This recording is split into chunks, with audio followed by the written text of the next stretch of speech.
우리는 사무실 이전했습니다. 처음에 CME 얻을 때 많은 것을 준비해야 될까, 해야 되겠다 그런 걱정을 많이 했는데요. 우리가 오피스텔을 얻었기 때문에 필요한 사무용품만 가지고 우리가 출발할 수 있었습니다. 참으로 좋은 것, 편한 곳에서 1년을 잘 보냈고요. 이번에는 이제 정식으로 이제 그 사무실 상가죠. 얻어서 이제 이사를 했는데요. 그 CME 그 오피스텔에 있을 때보다는 준비할 것이 많았습니다. 냉장고, 냉난방기, 의자, 책상, 싱크대, 또 가스도 또 다 달아야 되고요. 그런데 주님께서 주신 약속의 말씀이 있습니다. 이전 영광보다 나중 영광이 클 것이다. 오늘 주신 바로 이 말씀입니다.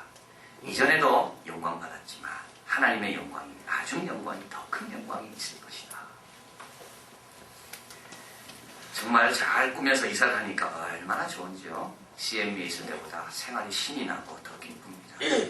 오신 분들이 다 와서 이제 좀 교회다운 모습을 갖춰서 너무 좋다고, 정말 교회의 면모를 이제 비로소 갖추게 되었습니다.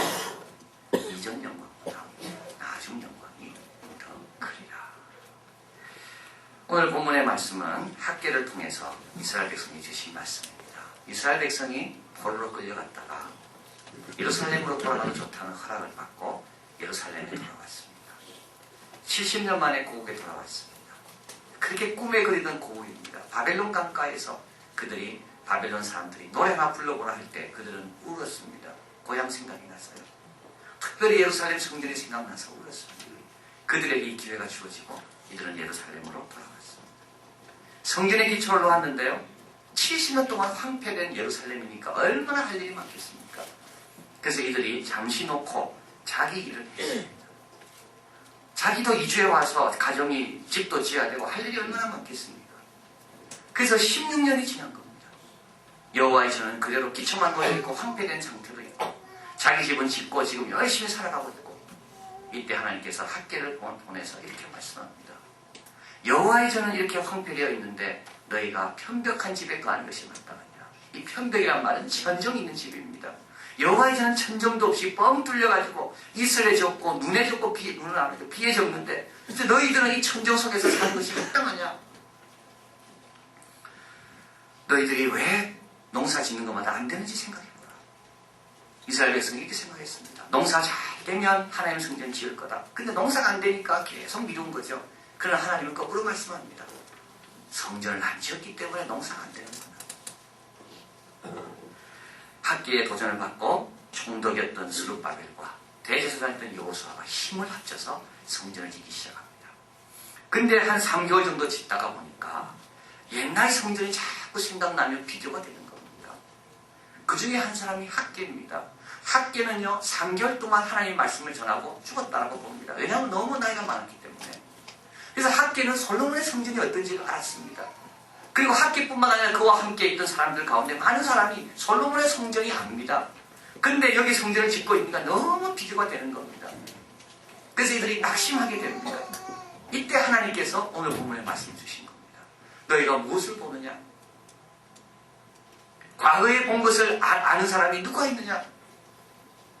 이전 영광보다 나중 영광이 이전 영광보다 더 클 것이다. 이렇게 우리의 삶이 되면 얼마나 좋을까요? 이전 영광도 너무 좋았지만 갈수록 더 큰 영광이 우리를 향해 기다리고 있다면 얼마나 좋을까요? 가면 갈수록 더 큰 복이 기다리고 더 큰 은혜가 기다리고 있고 더 놀라운 것이 기다리고 있다면 얼마나 그 삶은 신날 것입니까? 오늘 본문 우리에게 그것에 대해서 말씀합니다. 이전 영광도 좋았습니다. 이전의 삶도 복받았습니다. 그러나 앞으로 올 복에 비하면 이전 것은 아무것도 안 됩니다. 하나님의 영광이 그렇습니다. 하나님의 영광은 갈수록 더 많이 주시고 더 많이 보여주시고 더 많이 체험케 하시는 것이 바로 이전 영광보다 나중 영광이 훨씬 더 좋게 하시는 것이 하나님의 영광입니다. 하나님의 영광, 우리가 말을 많이 씁니다. 하나님 영광 받으십시오. 하나님 영광 가운데 역사하십시오. 근데 하나님의 영광은 뭐 어떻게 정의합니까? 이 하나님의 영광처럼 정의하기 어려운 단어는 없습니다. 너무 신비롭고 너무 달고 너무 복잡합니다. 그래서 구약은 이 영광이라는 말을 무겁다라고 썼습니다. 어떻게 설명할 길이 없습니다. 무겁고 중요한 것, 그게 하나님의 영광이다. 조나단 에드워드는 하나님의 영광을 다음과 같이 설명합니다. 신성의 탁월한 광채와 충만함이 확산되고 흘러넘치는 것. 전달된 하나님의 충만함. 하나님이 충만함이 있으신데 이 충만함이 인간에게 전달될 때 인간이 뭘 느끼는가 하면 하나님의 영광을 느낀다는 거예요. 내적 영광의 외적인 전시. 아버지와 아들과 성령님만이 알고 있는 이 영광을, 이 내적 영광이죠. 이걸 하나님께서 외적으로 전시해 줄 때 우리는 뭘 느끼는가 하면 하나님의 영광이구나 이게 느낀다는 거예요. 내적 영광의 외적 발현. 마치 빛이 태양과 같은 발광체의 외적 표현이듯이 빛을 통하여 태양이 나타나고 보여지게 되고 전시되는 것처럼 하나님의 내적 충만함이 영광을 통하여 드러난다는 것. 이것을 우리는 하나님의 영광이라고 부릅니다. 내적인 위엄이 밖으로 드러나는 것. 그런데 이 영광이 임하면 어떻게 될까요? 하나님의 이 내적인 영광이 밖으로 드러나서 사람이 그것을 경험하면 어떻게 됩니까? 하나님의 은혜와 하나님의 영광을 나누어 갖게 됩니다. 빛이 비춤으로 인하여 생명이 살아나게 되고 동물이 움직이게 되듯이 하나님의 영광을 경험하게 되면서 우리는 비로소 하나님의 안에서 하나님의 백성으로 살아가게 되고 힘을 얻게 되고 은혜를 체험하게 됩니다. 오늘 본문 7절에 보면 또한 만국을 진동시킬 것이며 만국의 보배가 이르니 내가 영광으로 이전에 충만케 하리라. 이 영광으로 하나님께서 이전을 충만케 하면 만국의 보배가 이 성전을 향해 올라오게 됩니다. 그러면 그 보배를 누가 가집니까? 하나님이 가지십니까? 아닙니다. 예루살렘 성전에 있던 사람들이 그 보배를 가집니다. 요한복음 1장 14절 예수님은 이렇게 말씀합니다. 말씀이 육신이 되어 우리 가운데 거하시며 우리가 그 영광을 보니 아버지의 독생자의 영광이요 은혜와 진리가 충만하더라. 영광을 경험하는 사람은 충만한 은혜를 경험합니다. 영광을 맛보는 사람은 충만한 진리를 경험합니다. 작은 진리가 아니고 작은 은혜가 아니고 은혜가 확실하고 은혜가 충만해진 그 경험은 영광과 함께 따라온다는 것. 그래서 우리 하나님은 이 하나님의 영광을 어디에서나 보여주시기를 원하십니다. 승자뿐만 아니라 패자에게도 하나님의 영광이 있도록 하십니다. 위대한 패자라는 말은 틀린 것 같습니다. 그러나 맞습니다. 지더라도 위대하게 질 수가 있습니다. 실패하더라도 하나님의 영광을 드러내며 실패할 수가 있습니다. 지더라도 승리자에게 축복해주고 승리자를 축하해주며 지는 사람에게는 그 또 지는 자의 영광이 또 있습니다.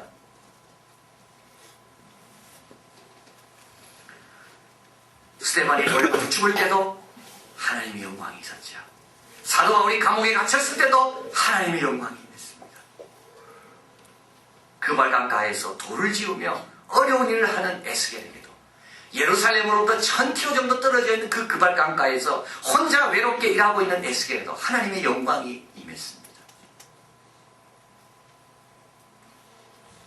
어니스트 세클턴 유명한 탐험가입니다. 19세기 초에 20세기 초에 탐험했던 남극 탐험을 했던 사람이 아니라 실패했던 사람입니다. 33명의 대원을 데리고 남극 탐험에 나섰다가 부빙에 비치는 바람에 그가 결단을 내립니다. 우리가 돌아가자. 많은 사람은 이 돌아가자는 이 말이 문명애도의 회귀라고 이야기합니다. 이 33명의 생명을 무릅쓰고 갈 수도 있었을 텐데 그는 이 33명의 생명을 구하기 위해서 더 아꼈기 때문에 돌아가자. 그를 가리켜서 우리는 위대한 패배자라는 말합니다. 하나님의 영광은 승리자에게 있지 않습니다. 하나님의 영광은 잘 사는 사람에게 있지 않습니다. 하나님의 영광은 아픈 사람에게도 있고요. 하나님의 영광은 실패한 사람에게도 하나님이 함께 하시며 영광을 보여줍니다. 그런데 이 하나님의 영광은 움직입니다. 하나님의 영광은 가운데 가만히 있는 게 아니라 하나님의 영광은 계속 움직입니다. 하나님은 어디든지 함께 할 수 있는 것처럼 영광이 함께 하듯이 하나님이 어디든지 우리와 동행하시던 것처럼 하나님의 영광도 얼마든지 움직이십니다. 예루살렘의 영광의 자리였죠. 70년 동안 버려진 자리입니다. 1100km가 떨어진 그말강가에 오히려 그쪽이 하나님의 영광이 임하는 자리가 되었습니다. 요셉이 보디발 안에서 핍박받으며 잘못돼서 감옥에 갔을 때 그곳에 하나님의 영광이, 문제는 보디발의 집에 있는 게 아니라 그 감옥으로 하나님의 영광이 움직입니다. 에스겔이 보는 환상이 그럽니다. 예루살렘에 있던 하나님의 영광이 일어나서 동문을 향해 떠납니다. 에스겔의 마지막은 떠났던 여호와의 영광이 다시 예루살렘 성전을 향해 들어옵니다. 너무 중요한 거 아닙니까? 우리 가정에 하나님의 영광이 어제까지 임했다면 내일도 있을 거라고 보장하면 안 되는 거죠. 오늘 하나님의 영광이 없다 할지라도 내일 하나님의 영광이 이곳에 임할 수 있음을 믿고 그 영광을 준비하고 기다려야 된다는 것을 말씀하는 겁니다. 박세일 교수가 적은 대한민국 선진화 전략, 이 책을 보면서 많은 도전을 받습니다. 그는 말합니다. 비서구권 국가 중에서 중진국에 있다가 선진국으로 들어선 나라는 일본밖에 없다. 중진국에서 선진국으로 도약하지 못하면 중진국에 머물러 있는 게 아니라 대부분 더 후진국으로 떨어지더라는 겁니다. 그는 우리에게 말합니다. 한국은 앞으로 15년 내에 3만 불 이상의 선진국으로 도약하지 않으면 우리는 중진국 유지할 수 있을지 더 떨어질지. 그러나 한국은 일본보다 훨씬 어려운 여건에 있다. 왜냐하면 인구 고령화로 인하여 한국 국민들이 져야 될 짐이 더 훨씬 많다는 겁니다. 중진국에 있기 때문에 선진국 도약이 가능한 것. 중진국에 있을 때만이 비로소 선진국을 향해서 돌아갈 수 있는 것. 저는 이걸 볼 때마다 하나님의 은혜가 있을 때 더 큰 은혜를 향하여 나가지 않으면 우리는 이 은혜를 하나님께서 거둬가시는구나. 그럼 이렇게 말합니다. 한국 국민이 잘 살기 위해서는 첫째, 돈이 많아야 되고 부국, 그러나 골고루 잘 살아야 되고, 또 하나는 외국인들로부터 세 가지를 인정받아야 된다. 첫째 하나는 신뢰입니다. 한국 정부가 하는 것, 한국 국민이 하는 것을 믿을 수 있구나. 한국 국민은 정직한 국민이구나. 또 한 가지는 모범입니다. 한국이 말하는 여러 가지 법들, 정책들, 한국이 다른 어려운 나라를 돕는 것들, 모범입니다. 세 번째는 한국이 매력적인 국가가 돼요. 한국 문화가 다른 사람들이 본받고 싶어하는 그런 선진 문화가 돼요. 하나님께서 한국 교회를 얼마나 축복하시고 한국 나라를 얼마나 사랑하시는지 하나님의 영광이 이곳에 있습니다. 여러분 청년들마다 선교사로 나가겠다고 선교지로 가겠다고 헌신한 청년들이 얼마나 많은지요. 교회들마다 선교하겠다 그러고 교회들마다 기도하는 사람들이 얼마나 많이 오는지. 그러나 여기서 우리는 한 단계 더 도약해서 나가야 됩니다. 하나님의 영광이 당연한 것이 아니고 영원히 있는 게 아닙니다. 하나님의 영광은 내적인 충만함의 외적인 표현입니다.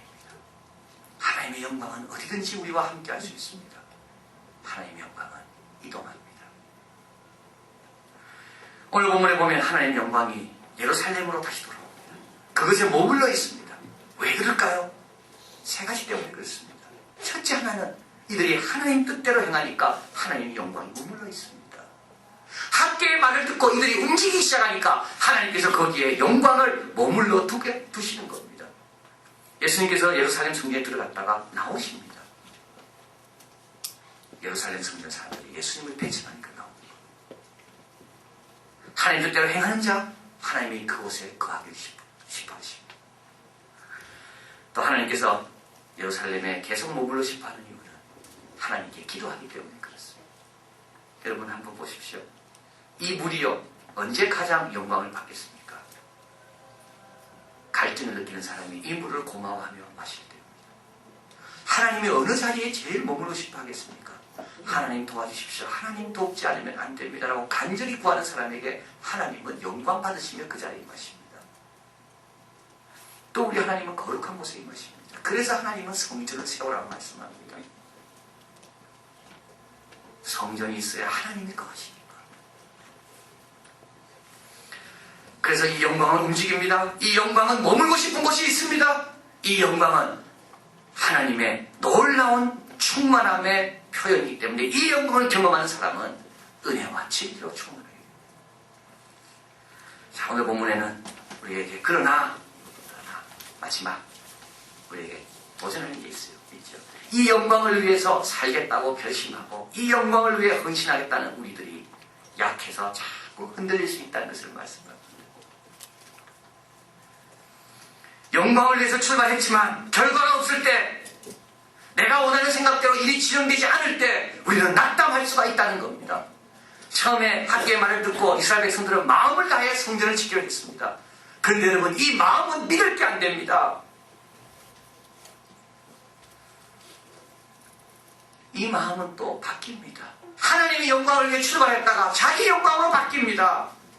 많은 사람이 하나님을 위해서 헌신했다가 나중에는 자기 알아주지 않는다고 시험에 들고 넘어집니다. 마음의 문제죠. 그래서 하나님의 영광을 위해서 일하고 하나님의 영광을 사모하고 하나님의 영광이 이전 영광보다 나중 영광이 더 좋도록 경험하기를 원하는 사람은 이 마음을 잘 다스려야 됩니다. 그래서 오늘 본문에서 세 가지 우리에게 주의를 줍니다. 첫째는 뭐냐면 기도하라는 거죠. 근데 어떤 기도를 해야 됩니까? 주님 가르치신 기도입니다. 주님 가르치신 기도입니다. 하늘에 계신 우리 아버지시여, 이름이 거룩히 여김을 받으시오며 나라의 임하옵시며 뜻이 하늘에서 이루어진 것 같이 땅에서도 이루어집니다. 이 기도를 간절하게 드려야 됩니다. 기도와 더불어 주님 약속한 게 두 가지가 있습니다. 하나님, 기도하면 받으리니 너희 기쁨이 충만하리라. 또 하나는 기도하면 아버지가 영광을 받으리라. 우리 예수님이 밤이 맞도록 기도했습니다. 새벽 미명에 들어가서 예수님이 기도하셨습니다. 그래서 우리 예수님은 마음이 흔들리지 않고 계속 하나님의 영광을 사모하며 이전 영광보다 더 나은 영광을 향해 주님은 더 가까이 갈 수 있었습니다. 우리에게 일용할 양식을 주옵시고 우리가 우리에게 죄진 자를 사하신 것 같이 우리 죄를 사하여 주옵시고 우리를 시험에 들게 하지 마옵시고 다만 악에서 구하옵소서. 여러분, 이 기도를 드리면요, 시험에 들지 않습니다. 버러지와 사람과 우상에게 하나님 주의 영광을 크게 드리지 않습니다. 그래서 우리의 하나님을 향한 영광, 이전 영광보다 더 나은 영광을 향해서 하나님의 영광이 임했을 때 이 영광을 내가 더 큰 영광으로 바꾸기 위해서, 더 큰 영광으로 임하시기를 내가 준비하기 위해서 주님 가르치신 기도를 진지하게 드려야 되고요. 두 번째는 하나님 말씀을 늘 가까이 해야 됩니다. 오늘 학계 선지자를 통해서 주님 말씀하시죠. 너희 소위가 옳으냐. 이 말씀 듣지 않았더라면 이들은 움직이지 않았습니다. 움직이다가 실망했습니다. 이때 하나님께서 학계를 통해서 또 말씀합니다. 너희가 지금 무엇을 보느냐. 나중 영광이 훨씬 크리라. 이 말씀 듣지 않았으면 이들은 여기서 멈췄을 겁니다. 사막을 가는 사람이 아무리 건강하고 똑똑해도요, 나침판 없이는 사막을 건널 수가 없습니다. 비행기를 조종하는 사람이 아무리 오랜 기간 동안에 숙련된 실력이 있다 할지라도 계기판을 보지 않고는 비행기를 조종할 수가 없습니다. 여기 스룹바벨이 있고 유다 총독이 있고요, 대지사라는 요소가 있다 할지라도 학계가 없으면 이들은 방향을 알지 못합니다. 모든 성경은 하나님의 감동으로 된 것으로 교훈과 책망과 바르게 함과 의로 교육하기에 유익하니 이는 하나님의 사람으로 온전케 하며 모든 선한 일을 행하기에 온전케 하려 합니다. 말씀을 가까이 하시기 바랍니다. 마지막으로 우리의 마음이 변치 않고 계속 하나님의 영광이 이전 영광보다 더 나은 영광으로 나가기를, 경험하기를 우리가 계속 할 수 있는 길은 우리의 시력을 계속 좋게 가꾸는 데 있습니다. 오늘 본문에 한번 가보겠습니다.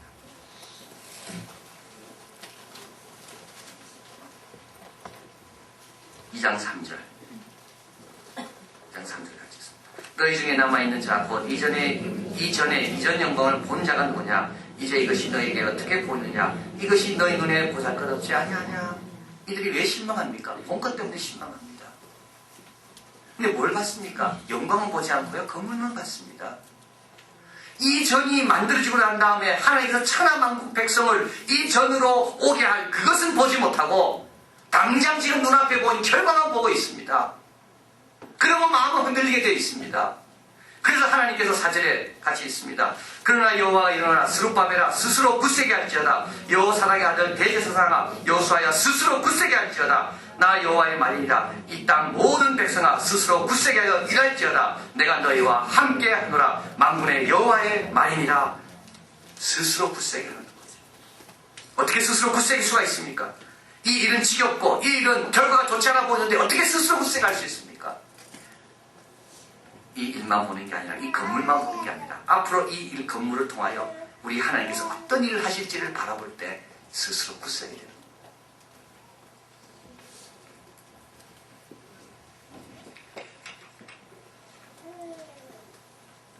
존 스토트는 다음과 같은 이야기를 우리에게 소개합니다. 시골길 걷다가 채석장을 지나가게 되었습니다. 몇 사람에게 무엇을 하고 있는지 물었습니다. 첫 번째 사람은 화를 내면서 보면 모르고 돌을 잘라내고 있지 않소. 두 번째 사람 물었습니다. 그런 일만 하다가 이렇게 말합니다. 나는 주당 100파운드를 버는 중이요. 똑같은 질문을 세 번째 사람에게 던졌습니다.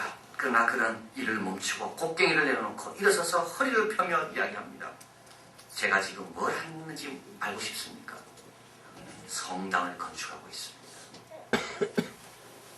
첫 번째 사람은 곡괭이 너머를 볼 수 없었고 두 번째 사람은 금요일에 노인꾸러미 너머를 보지 못했고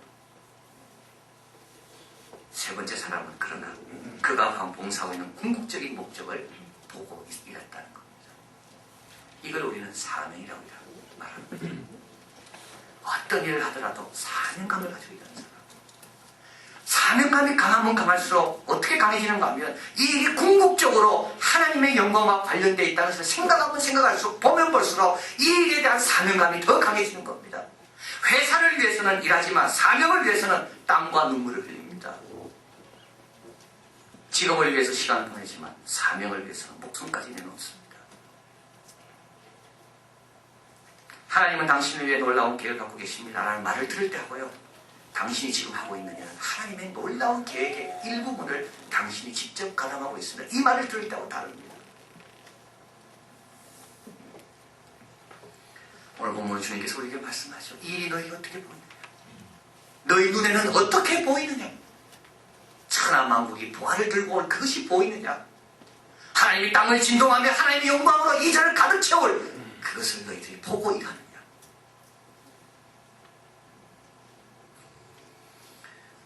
우리의 시력과 우리의 마음이 하나님의 말씀과 기도로 늘 좋아져서 이전 영광보다 더 나은 영광을 향해 늘 달려가는 우리 모두가 되기를 바랍니다.